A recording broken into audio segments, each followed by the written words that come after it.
Okay, so when you think of the great ancient empires, I bet names like Egypt, Rome, or maybe Mesopotamia pop into your head, right? But what if I told you there was another massive power, a civilization that was right there alongside the Sumerians and Akkadians that has just kind of been lost to history? Well, today, we're going to dive into the story of this forgotten force. I mean, think about it. For over 2,500 years, they were thriving, building these incredible cities and creating just stunning art. And yet today, if you mention their name, you're probably going to get a blank stare. So let's pull back the curtain on this mysterious civilization. The answer? The Elamites. And their story, wow, it's one of resilience, of innovation, and a legacy that's literally been hiding in plain sight this whole time.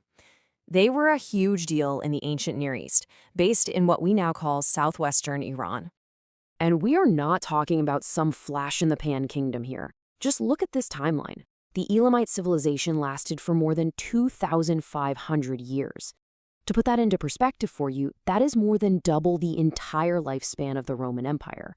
They watched countless other kingdoms rise and fall that they just kept going. So what made them tick? Well, a huge part of their identity came from their unique geography. It was almost like a land of two separate worlds. Down in the lowlands, you had the fertile plains around the city of Susa, which was kind of like their agricultural hub, with close ties to Mesopotamia. But then up in the highlands, you had Anshan, a rugged, mountainous world of herders with this fiercely independent spirit.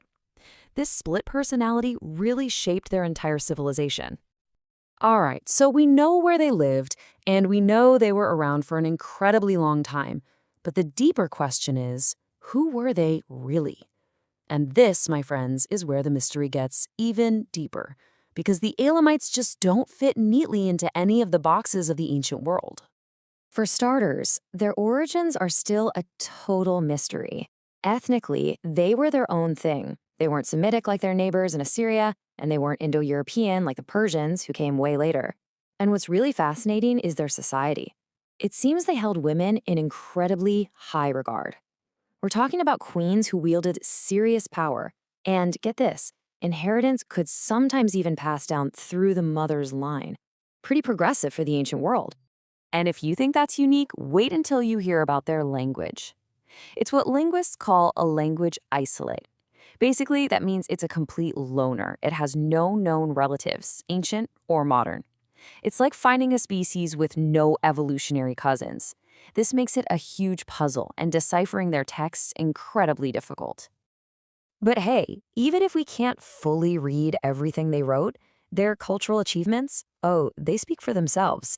These guys were total innovators. They developed one of the world's earliest writing systems long before they adopted cuneiform. They were master metalworkers, and their cities, like Susa, were some of the oldest and most magnificent in the entire world. And if you need just one single monument to really grasp their ambition, look no further than the ziggurat of Choga Zambil. This thing is a massive temple complex, and it is the best preserved ziggurat on the entire planet.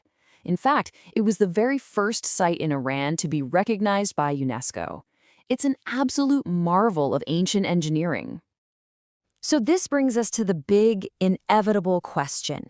If the Elamites were so powerful, so creative, and lasted for so long, where did they go? How does a civilization that endures for millennia just disappear?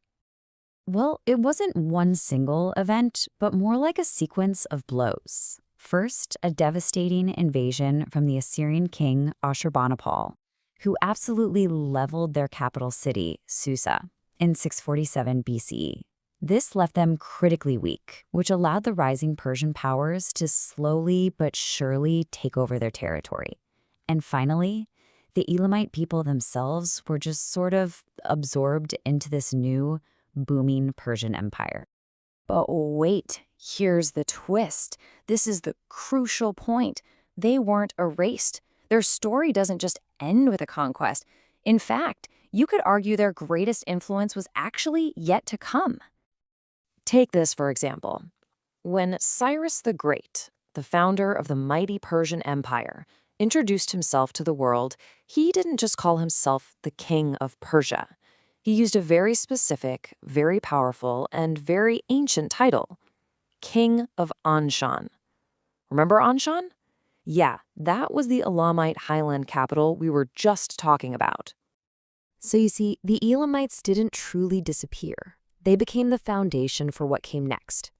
The Persians, who were brilliant conquerors and administrators, basically built their empire on an Elamite blueprint.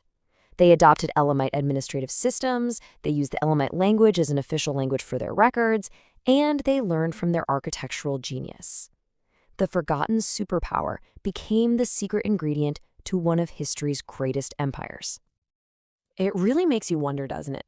The story of the Elamites shows us that history is just filled with these powerful stories, hiding right under the surface of what we think we know. And it just begs the question, what other hidden histories are out there, just waiting for us to find them? Hello, my dear friends! If you enjoyed today's adventures, don't forget to hit the subscribe button to receive all the fun and exciting new stuff.